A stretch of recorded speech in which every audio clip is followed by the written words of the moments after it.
Okay, so on today's episode, we have Kaden Pressy. Okay, and if you've been following the case, Kaden was there the night all this happened. Okay, he wasn't there out there in the field when they say everything happened. He fell asleep, but we're so happy to have him on. We've been talking to him for weeks now and his family, and it's really important to hear his story from his mouth because people have been posting this stuff all over Facebook, what he said, this, that, and the other thing. One thing that we know, we've been talking to him for a couple of weeks, that his story hasn't changed. So we're really excited to have him. But before we get to him, Cindy, we have the 911 call. We have the 911 call. We've been trying to get this 911 call, and then Fox News released it over the weekend. We hope you all had a good 4th of July. But after listening to this 911 call, there's a couple of things that really sent up some red flags for us. First of all, we've done a ton of 911 calls in all of the TV shows that we've ever worked on. And there's always a timestamp. It always says the time. And these don't have the time. There's 2 calls here that were credited from Jefferson County. Now, we're not sure if Fox edited them out. We don't know. I don't know. Or if they weren't put in there, who knows? That when they gave them to Fox, so we don't know. But Cindy's right. There's always a timestamp. So we don't know. The other thing that's a little weird, and we're going to play it in a second. The other thing that's a little weird is that they say that they've had 3 calls, but they've only released 2. So where's the third? I mean, It's public information, just so you know. 911 calls are public information, even in open investigations. They obviously gave it to Fox News. They can give it to other people as well. So there shouldn't be any reason to not have released all 3.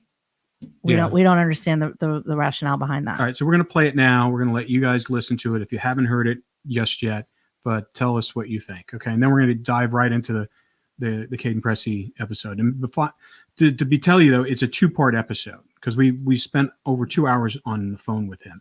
So you're going to hear part 1 today and then part 2 next week, okay? So here's the 911 call.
Okay, so I'm guessing Jeremy's probably one of the other responding officers, but we haven't heard that name until just now. Exactly. We knew Zach was there. And they say that they had 2 other calls. So this must have been the 3rd call. So what happened to the second call? Exactly. And also the first call feels wrong. I don't know. There's something off with that first call. The second call, you could tell the guy was very upset. Like, imagine you're driving down the road and you see someone. I mean, you're going to be emotionally, you're going to feel like, oh my goodness, what is this? Is this a person? The first call it felt a little scripted to me. And what I thought was, I didn't buy it. What was key is he said he saw the clothing was in the middle of the road and that the body, Noah, was naked. Mm-hmm. So we're going to get into that a little later with Kaden because he actually saw the body. Mm-hmm. So that's interesting. So we're going to get some more follow up on this, find out what happened to that 3rd call that they didn't release. Maybe it was nothing. Who knows? But I find it interesting that they, number one, no timestamps. No, that's not normal though. And, I mean, but to be fair, I mean, maybe Fox cut them out. Mm-hmm. We haven't heard the raw of it, exactly. so we don't know. And number 2, that he was naked, and that right. So let's just. I mean, you got to hear Caden's story from his own words. So all right, so we're going to go to Caden's story right now. So, but we are going to have a podcast. Rob and I are going to go over a lot of the facts that are flying around the internet and tell you what we know is true for fact and what is rumor or speculation or whatever. So we are going to be doing that in the next couple of weeks also. Yeah, because we're vetting this out. I mean, we have questions. We call law enforcement and they respond what they can tell us. Mm. And that's related to a lot of the misinformation that's flying around. So, all right. So right now, please watch Kaden Pressy. All right. So today we have a very special guest on the podcast. We have Kaden Pressy. Kaden, great to see your face. We've been hearing a lot about you. I mean, we've had some conversations on the phone last week, but we're really excited to have you on and hear what you have to say. For our listeners who are just popping in on this, Kaden was at the party. Kaden is friends with Noah. He's friends with Jack. He's friends with everybody that was at the party. He was there. And so it's nice to see you and hear from the horse's mouth finally. So, Kaden, let's start off. Let's hold on one second before we even start. But it is great to meet you, Kaden. I'm sorry that it's under such horrible circumstances. And we're very sorry about Noah and that you've lost your friend through all of this. And you've been so brave and so strong. And we just want to tell you how proud of you we are because we think it's really hard what you're doing. And it's good that you're doing it. Noah's watching from above, and it's a good thing. Yeah, we've dealt with a lot of these cases before, and we understand the pressure under, but it looks like you're handling it just super well. So why don't you tell us a little bit about yourself, Kaden, and tell us how you knew Noah, how you knew all the people at the party, and we want to know a little bit about you. All right. Well, my name's Kaden Pressy, as y'all might know, but how I met everyone from the party and everything like that is we live in a small town in Duncan, so all the towns close to us will come to the Duncan parking lot, and we would all just hang out. You know, that's where all the kids would meet every weekend, every Friday. Like there'd be a good 100 kids there. And just all hang out. Mainly those kids would drink, but not a very good idea to do in public. But you kids, we've all done it. Yeah. How I've met Jack and Noah. I met Jack and Noah at the same time briefly. It was around, I'd say, freshman, sophomore year, right when I was getting my license. And they were at the parking lot one night, and I remember something of the sorts. I was making off some jokes, and they thought I was funny, and ever since then we started hanging out. And I was better friends with Jack than I was Noah.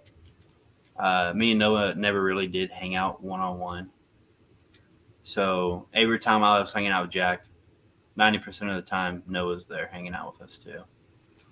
Okay. Well, what was Noah like from that? Even though you weren't like you were closer to Jack, and also tell us what Jack's like as Yeah. well. Well, we'll start with Noah first. Noah, he was a good kid. He was a really funny guy. Everyone, all the friends used to say if Noah wasn't born in Oklahoma, he'd be born in California, being a surfer, because he always just has shorts on. He's always shirtless, has no shoes on, just walking around barefooted, 24/7. And I never really did ever see him like dressed like nicely unless we are going to eat or something. But even then, most of the time he would still just be in flip flops and a little one of those shirts that come off like this, a tank top and some shorts, dressing like a surfer all the time. Sounded like he was a free spirit. He was a free spirit. He really didn't care what anybody thought when it comes to how he dressed and everything. He wasn't scared to share his opinion either or anything like that. He seemed like he was pretty outspoken from what everyone has said. Just kind of telling the truth, being honest, just say whatever he felt like. He was a good, funny kid. All right, so tell us about Jack. Jack, man, me and him had a lot of experiences, and not any of them were bad, to be honest. Me and Jack, from the time I've known him, he's always been a good kid. I mean, everyone can be a butthole every now and then, but we all have our good sides. And Jack, I feel like he's at the time he was a good person and everything, and he may still be a good person. I mean, I don't look down on him at all. I hope that he didn't have anything to do with it, honestly, because that just breaks my heart, because that's not the Jack that I know. Yeah. And Jack's always funny guy. He was always fun to hang out with, because we'd always go shooting, hog hunting and crap like that, drive around, just all around having a good time. Okay. All right. Well, let's kind of jump to that weekend and tell us what you experienced that weekend, as far as kind of take us through when you first arrived. The party was an all weekend party, started on Friday, Saturday, and then in Sunday, obviously. So if you can kind of take us through your experience about when you first arrived at the party. Was it Friday, Saturday, or Sunday? And kind of take us through what you experienced. If we could, I'd like to only talk about Saturday and Sunday. That's fine. And fine. Mainly my posts I've made on Facebook and stuff like that. Sure, whatever you feel comfortable talking about. Well, shoot, I'll basically just recite the night of and the night before. All right, so let me set it up there. So, Kaden, why don't you take us through Saturday when you got there, and then take us through, and then kind of go from there to the end of the weekend where, the horrible thing happened. Well, alrighty. Well, I arrived there Saturday. It would have been Saturday night. I called Jack, asking him what he was doing, and he said he was throwing a party, or they were having a party, and he invited me, and so I came out, and we all started drinking and everything. Saturday was normal. There was I'd say about 30, 40 people there. There was a bunch of people there that night, and everything goes normal. We all go to sleep. Next morning we wake up, and it's just us there. It's, I don't know if I can say names or not, but it was me, Noah, Jack, Logan, Avery, Carter, Brylan, and Isaac,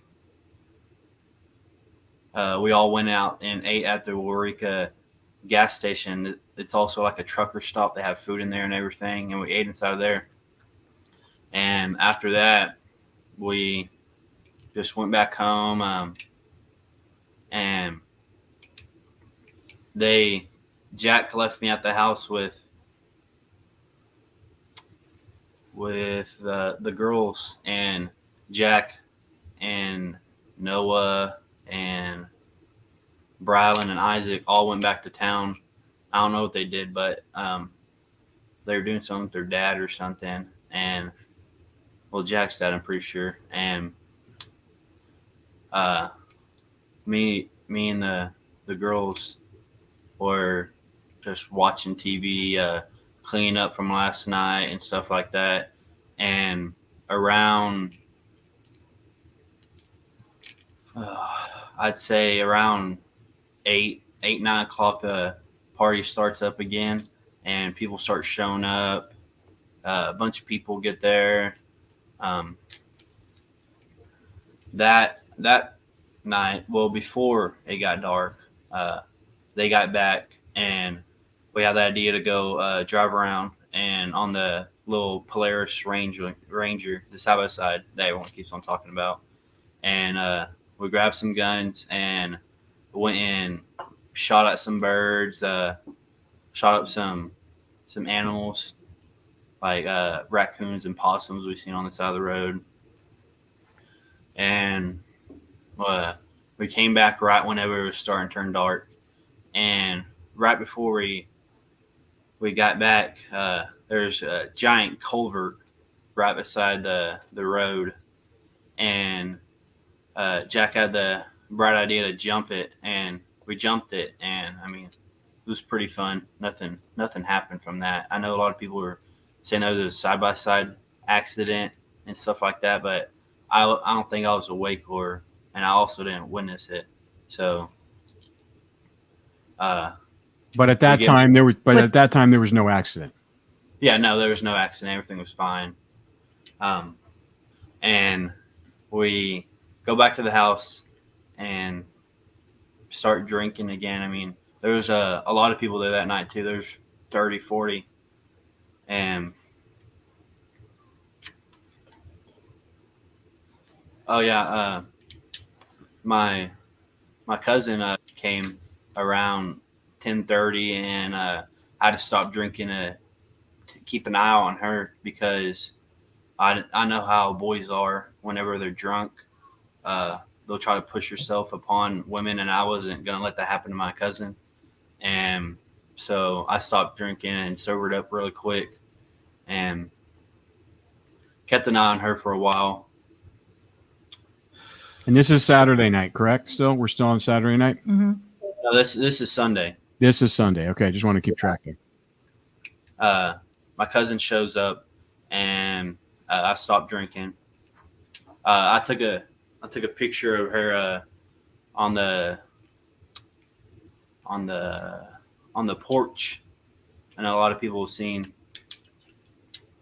And I took a bunch of videos that you can see from the party. I took those, like me sitting in the corner with my pink knee brace on, videoing, and you can see Noah walk around in his black shorts and shirtless as usual. And if you can look at it, I was zooming on a girl. That's my cousin. I was showing my mom at the time that she was okay, because she was worrying about her. And Georgia's mom didn't know that she was there. So, and I fell asleep after that. About what time was it when you remember about falling asleep on that Sunday night? It was around 2, like close to 2. 2 in the morning. Yeah, 2 in the morning. And before you went to sleep, though, Noah was still awake, walking around? Oh, yeah. Noah was still awake, walking around. And who else was there? Was Jack there, too? Jack, I mean, it was mainly just the people that went to the breakfast the day before, plus Mikey. Mikey came there that day. But was And- Jack awake at 2? Yes, ma'am. Okay. And I woke up around 2:43, and my mom called me saying that she had picked up my cousin because they were worried about her, and they picked her up about a mile or so down the road because they noticed her location was moving, and told her to pull over. She was in the car with her friend, and they picked her up and called me, and I went right back to sleep after that. When you woke up for that phone call, was there anybody in the room? Anybody in the house? Oh yes, ma'am. They were playing beer pong in the kitchen. Who? Well, not the kitchen, the dining room or whatever. I'm pretty sure I seen Noah, Jack, Jasmine, and a couple other people. I don't remember, but whenever I originally fell asleep, there was so I'll like do the hand motions to like explain it. So when you walk into the house, the living room's on the right, and there's a couch right here, and then there's another couch, and then there's a recliner in the corner that you can see where I'm videoing from. And I sleep on the couch closest to the door. And whenever I went to bed, Brylan was on the couch beside me, and then Mikey was laying in the floor, and Isaac was in the chair, the recliner. But whenever Jack burst through the door in the morning, Brylan Sweat and Mikey, they swapped places. So I don't know if there's some activity going on before then, around that time, but so Mikey was on the couch at that time whenever Jack burst through the door, and Brylan was on the ground. All right. And All right, let me back up a little bit. So at 2:41 when you first woke up, 2:43 when you first woke up after you fell asleep around 2 o'clock. So you're probably just napping for like 45 minutes. You're out. When you woke up, you saw Noah and was it and a couple other people playing beer pong? yes, sir. Okay, and then did you go back to sleep after that? Yeah, I went right back to sleep. Wait, but when you woke up at 2:43, Jack was playing beer pong with Noah. Yes, ma'am. Okay. And Jasmine was there? Yes, ma'am. Okay. And There's a couple others I don't really remember. Was Avery there as well? I know she was at the house. I don't know if she was in there. Got it. But you didn't see her right then and there. Okay, No, so sir. then after you noticed that, you just kind of like drift back off to sleep? Yeah, I was tired, you can say. but when you woke up at 2:43, so Isaac was on the couch? No, Isaac was in the recliner. Okay. So 2:43, Isaac's in the recliner, Mikey's on the couch. Mikey's on the ground and Brylan's on the couch. Got it. Okay.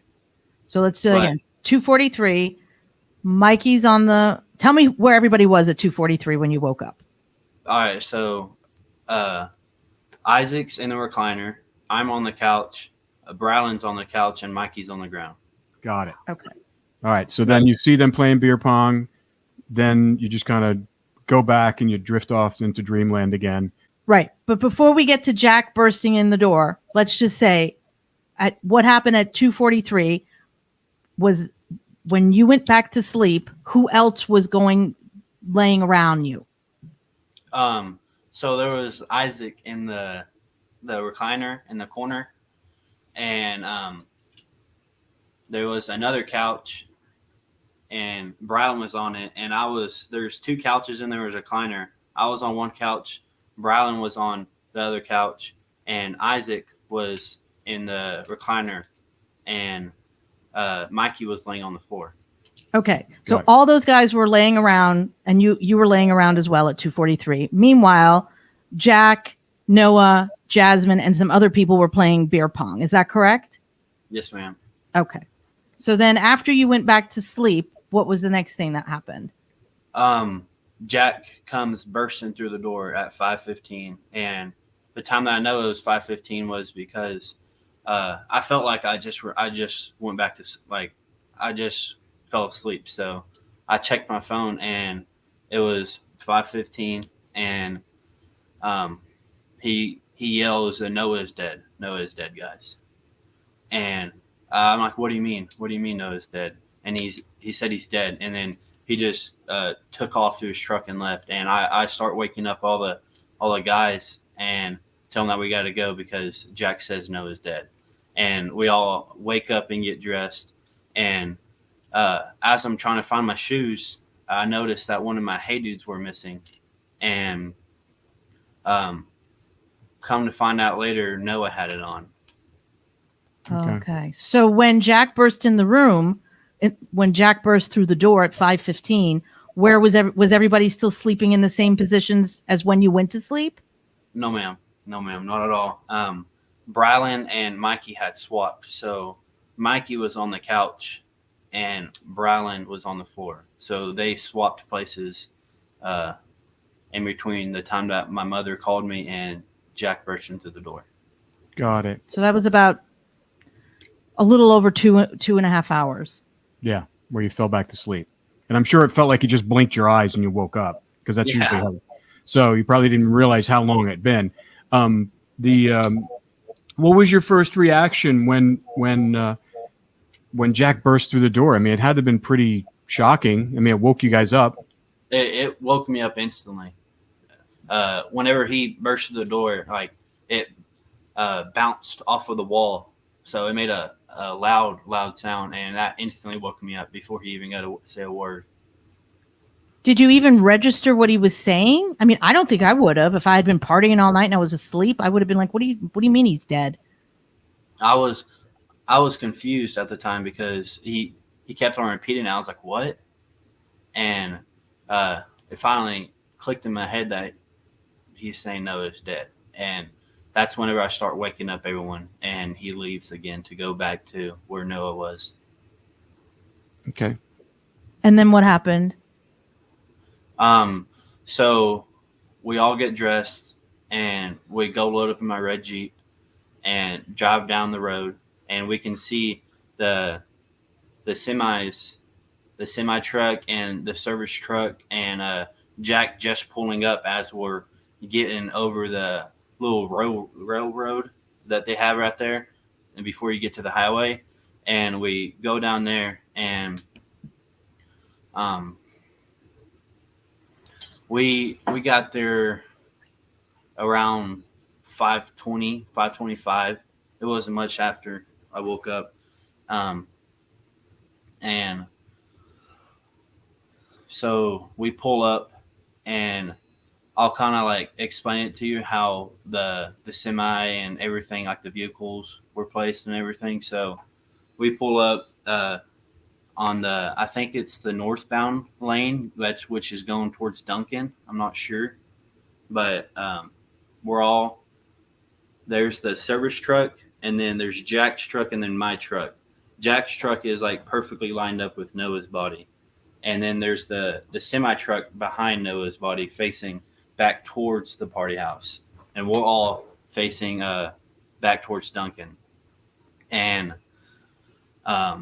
we get out of the vehicle and kind of just register that Noah's laying there motionless, and that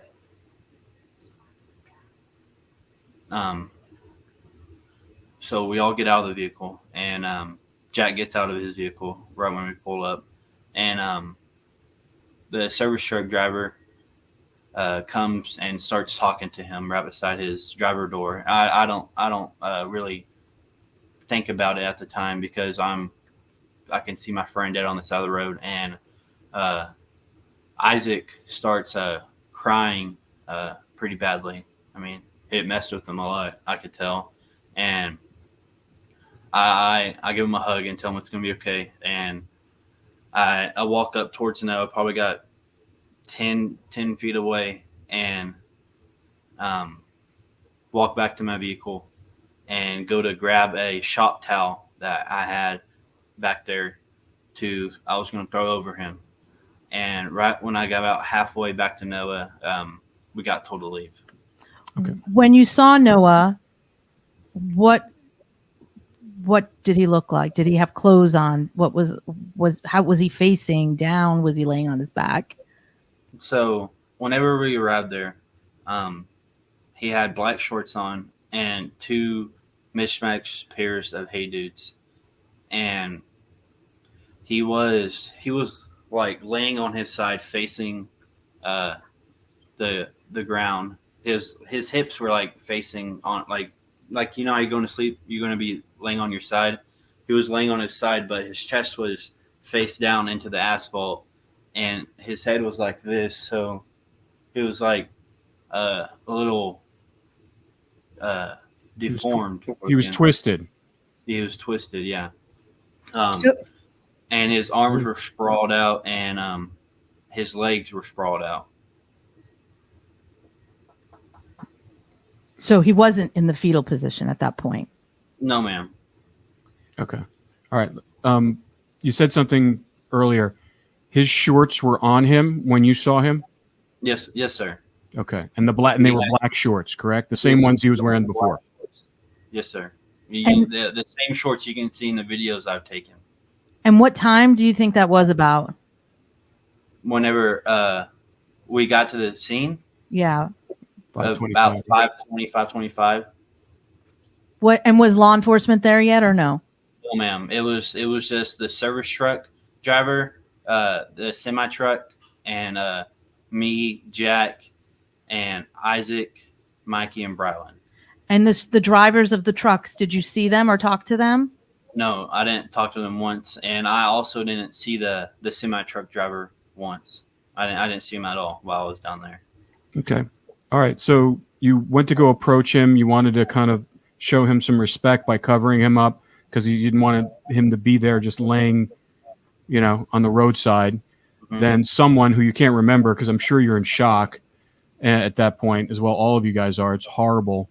And then they told you to leave. And so take us from when you left. Who told you to leave? He doesn't know. Oh, you don't remember? That's what I'm saying. He doesn't remember.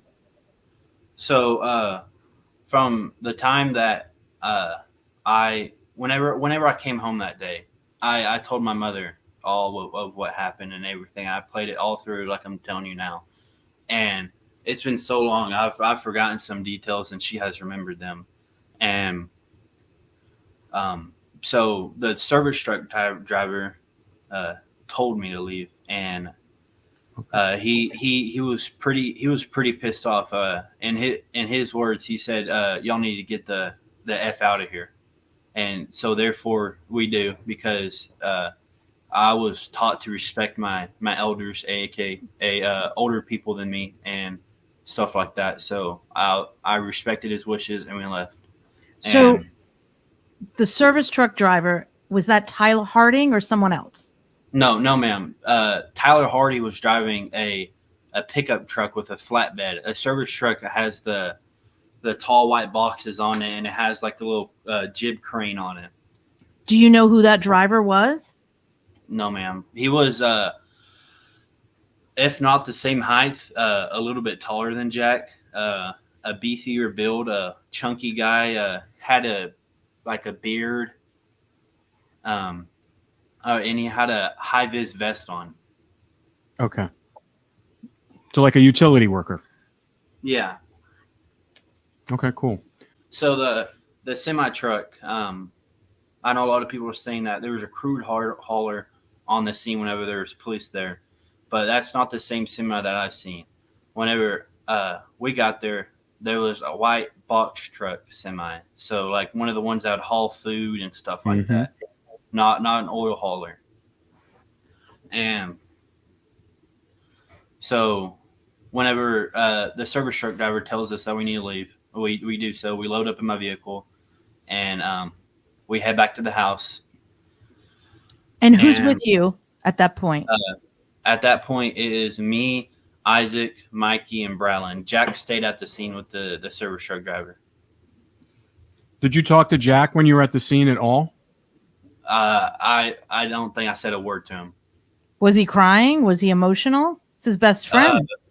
He was just staring at Noah and talking to the service truck driver. And we don't know the identity of this guy. No, ma'am. Okay. So you go back to the house. We go back to the house, and the girls are waiting in the living room, crying. And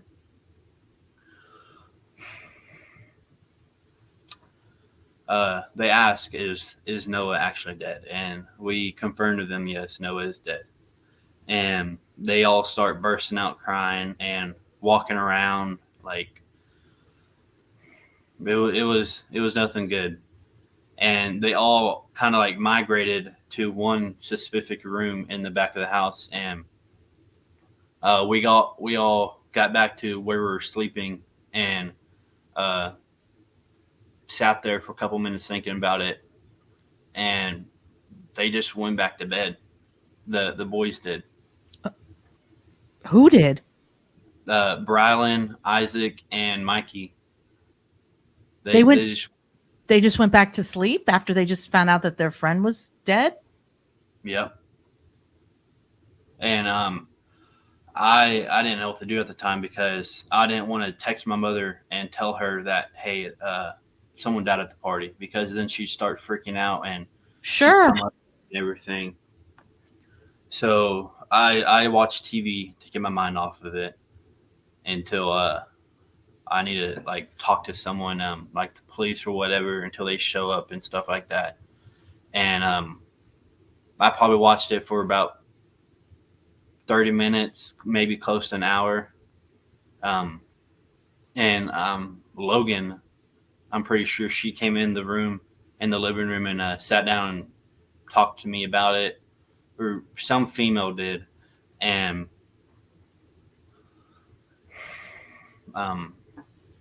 at that around close to that time, Renee Millen shows up.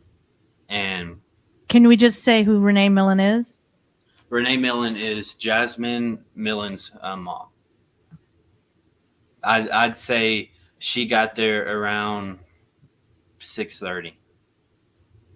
And at that time, I have the idea, like, hey, guys, we need to clean up the beer cans. Because at the time, we were all under the assumption that he got hit by a vehicle. And I didn't want no one to get in trouble for having alcohol there, you know. So I say, let's clean up the beer. And we clean up. Renee's talking to Jasmine by her vehicle in the driveway. And so I also overheard Renee telling Jasmine that she's been at the scene for about 30 minutes or so before she arrived to the house. So that's pretty close to whenever we left, if you think about it. And you're doing great, Kaden. Yeah, I know it's hard. It's really hard. I'm so sorry. It's all right. I've been having to do this for a while now. I'm sure.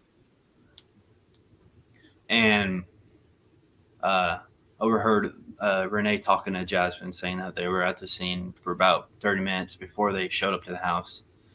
And we get all the beer cleaned up and everything. And shortly after that, Renee tells me that we need to give her all the guns.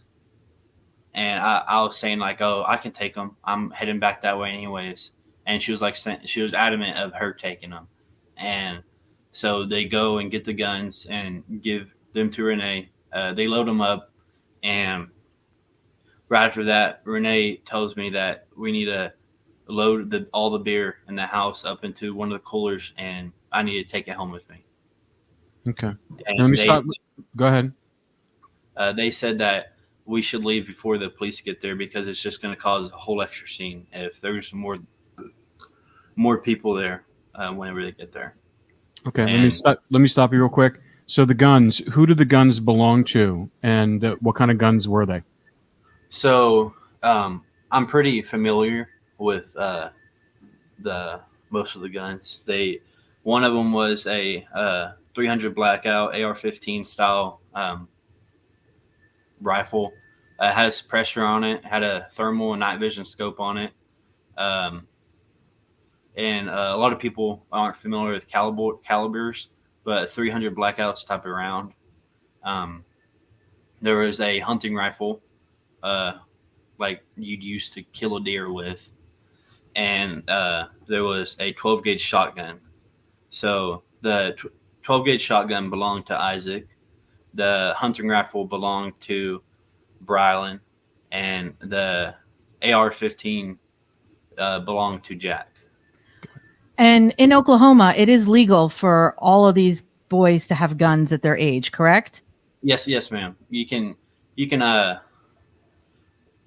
Jack was allowed to own that gun. I think he was 18 at the time. I'm not sure, but I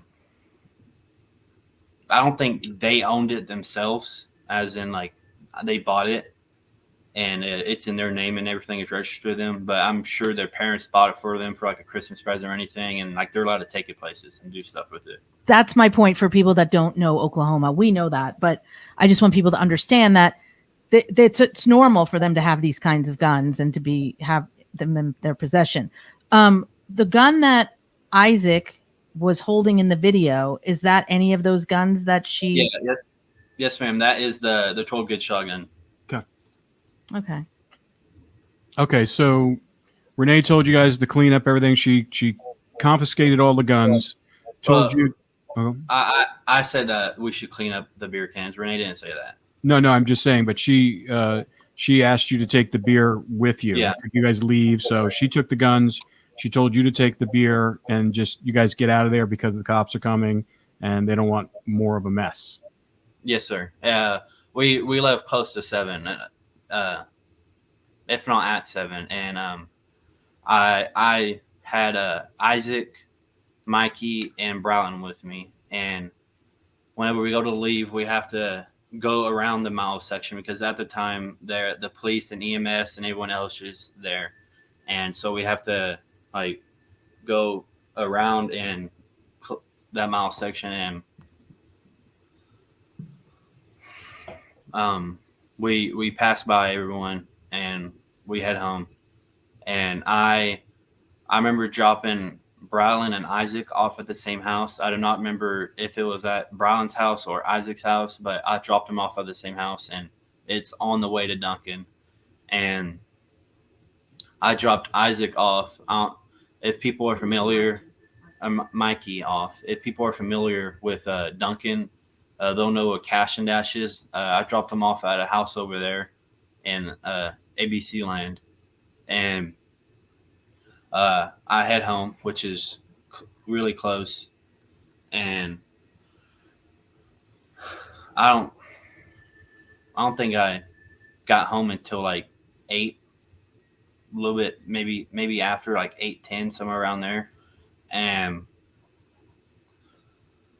because it was like a 45 minute drive home, and plus I had to drop those people off, and whenever I get home, I walk into the house holding my hey dude up in the air and explaining what happened to my mother and my dad because they're still in bed, and they're never usually in bed at that time. That's like sleeping in for them, waking up at 8. They were arguing about who was going to make breakfast, and then you come in with this news. I can't even imagine. Yeah. So I explained to them what happened and everything, and I'm like getting interrogated by my mom. She's asking me all these questions and everything, and I just explained to her from start to beginning, and she's remembered some of the factors that I can't because I've had to repeat this so many times, and Sure. And sometimes I may say one little thing in one video and I may not in a different, and it's hard to remember whenever it's been almost a year. Yeah, well, it seems pretty consistent from what we've heard. And then just one question, backing up a little bit, on the ride home when you were dropping off Isaac and the rest of the guys, did you guys talk about anything, or were you guys just kind of zombied in shock? mainly zombie and shock. No one really wanted to talk about it, but Isaac was still tearing up about it, realizing that his best friend's dead, and um,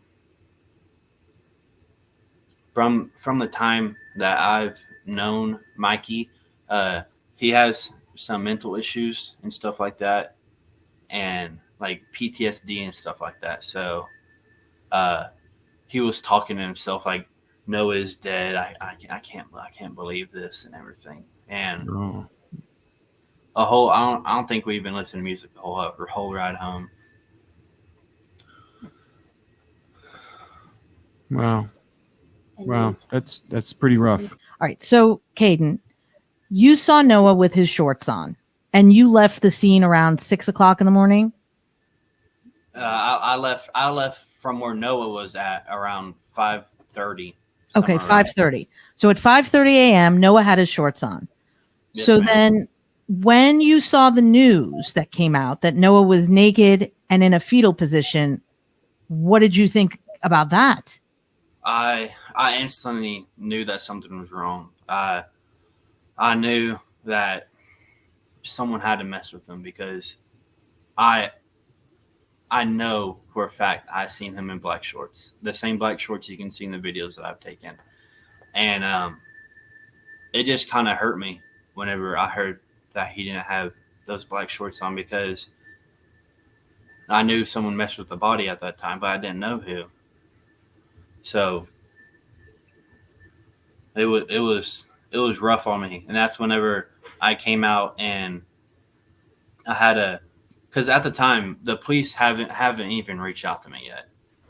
It's been like close to a month after Noah has died, and I had hold on. Let me stop you for a minute. I just want to get the timeline because I know this is kind of all this is in your head and it's coming out. I just want just for the listeners to kind of get the timeline down a little bit. So how long after Noah's death did you hear the news report where he was found naked and he was in a fetal position? I think it was about 1 week. Okay. And that's when your antenna came up and you're like, that's not what happened. Yeah, that's whenever I start trying to reach out to the police, and I didn't get in a hold of the police until the detective until like a month later, and I had to call like OHP, OSBI, call the Duncan Police Department multiple times until finally I think it was OHP or OSBI gave me Zach's number, which was one of the people that were questioning people on the case, one of the detectives, and so I finally get a hold of him. It was October 9th whenever I had the interview with him, and I go down to the Duncan police station. Well, not the police station, the sheriff's office, and I go in there, sit down for a little bit, and he finally comes in. We talk, and he's like interrogating me and everything, asking me all these questions. And by the time the interview's over, I asked him if he would like to back up my phone, and he said, "No, it's okay as long as if you've already sent me all the pictures and videos from the party." And I said, "Yes, sir, I did." And he said, "All right, you don't have to." I was like, "All right, that works." And and then I saw Jack's interview with Banfield, and it just hurt me a little bit because he instantly said that Noah was hit by a semi, or it like clipped the top of his head. And I just want to say, if you get hit by any type of vehicle going highway speeds, you're not going to remain in one piece or anything like that. Your insides are going to be all mangled, or you're going to be dismembered. And around that time is whenever I made the Facebook post on justice for Noah Presgrove, and also for the one on Noah's Army. And What did the post say again? I mean, we've seen it, but just for our listeners. so I say, hey, y'all may not know me or not, but I am the owner of the red Jeep Cherokee, and also the owner of the other gray hay dude found on Noah's body. And then everything else I've told you, I just kind of like break down like what happened, like when Jack came in the house and stuff after that. We have a screenshot of that post, so Yeah, we'll it's show very that. consistent with what you're telling us today. It's the same right. story. I'd hope so. Yeah, I No, mean, it is. and that's what people have to understand is that your story has been consistent from the beginning. You don't really have to remember the truth, you know. Exactly. Whenever you start making up lies, you have to sit there and think about those lies, and then you'll forget those lies and you'll make it up another lie. And my mother and father always told me the truth is better than a lie, and I grew out of the habit of lying to them because every single time I'd lie to them, I'd just start cheesing up and smiling, and they'd figure out I was lying to them. So, All right, hold on one second before we get going. Now, going back to the scene when you arrived there and you saw Noah's body, did you see his shorts at all? yeah, no, they were on him, and Okay, there wasn't any white shorts right beside him. Okay, that's what I want to be sure. I just want to clarify that because there's a lot of discrepancies about that. Those shorts were taken off of him, and then another pair of shorts were placed beside him. And the semi lights were literally shining on Noah, so you could see him plain as day. What makes you believe that there was another pair of shorts were taken off of him and put on him? Well, I don't think that they had a different pair of shorts put on him. Okay. Someone took those shorts off of him because they either had evidence or something like that. Got it.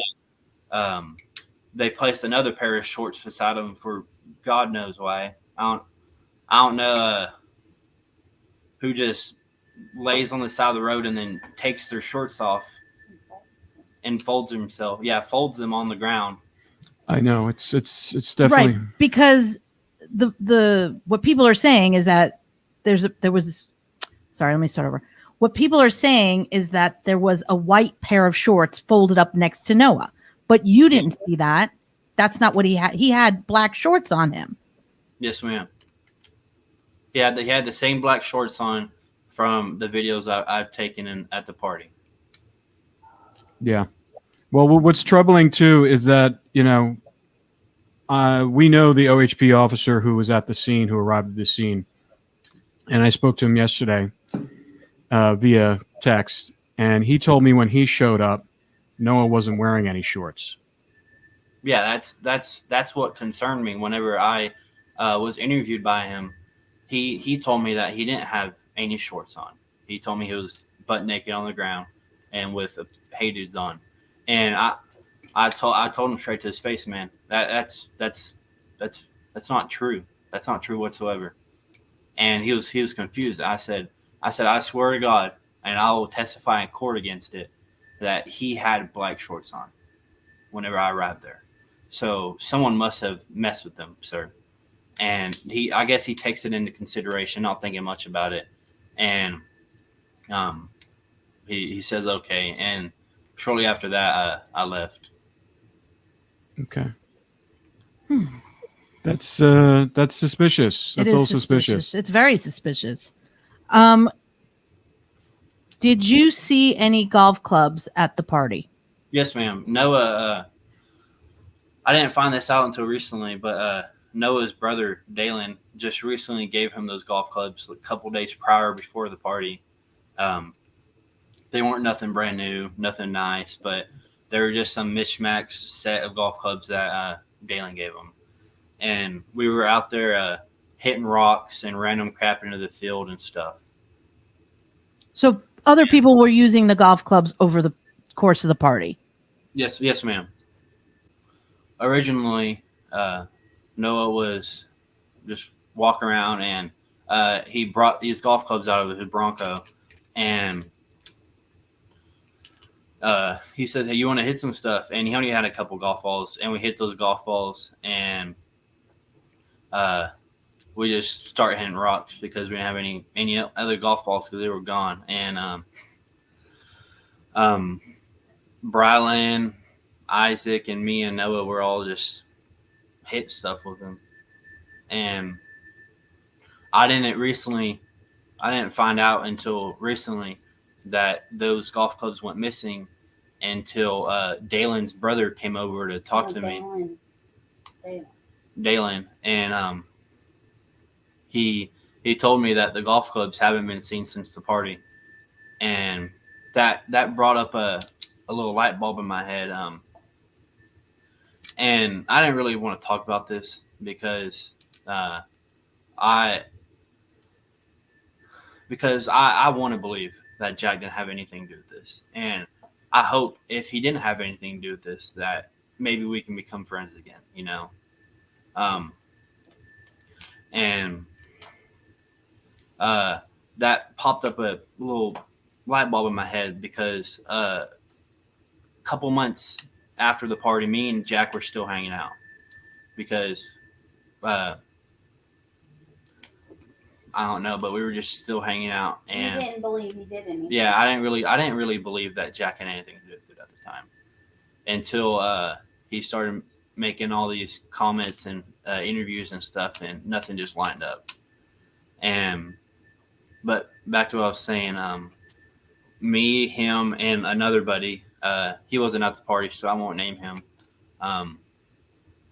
Me, Jack, and another buddy were trying to get some beer money, and we're out at the scrap pile that they have behind their house. Behind whose house? Yeah, at his house. And Jack's house. Yeah, Jack's house. And I only told this to him, and I guess Dalen told other people and it got out. So I mean, there isn't really any hiding it now. But there was a bunch of mismatched golf clubs in his scrap pile, and because they had a bunch of cool and interesting stuff in there. They had like ATV chassis, refrigerators, a bunch of motors and crap, and I like looking at that stuff. So I was just crawling on top of it, looking through everything. And I started finding these golf clubs, and I said, "Hey, Jack, look at these." And just perfect golf club. Well, not perfect, but there was nothing wrong with it visibly. And he says, "Throw it back in there." And I was like, "All right, whatever." I threw it back in there. Excuse me. I probably seen 5 or 6 golf clubs in there. I do remember seeing one specific golf club. It was like a driver.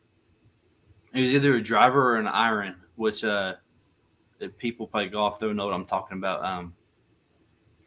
One of them was bent, like they just like started making a curve where the golf club head was, where you hit the golf ball.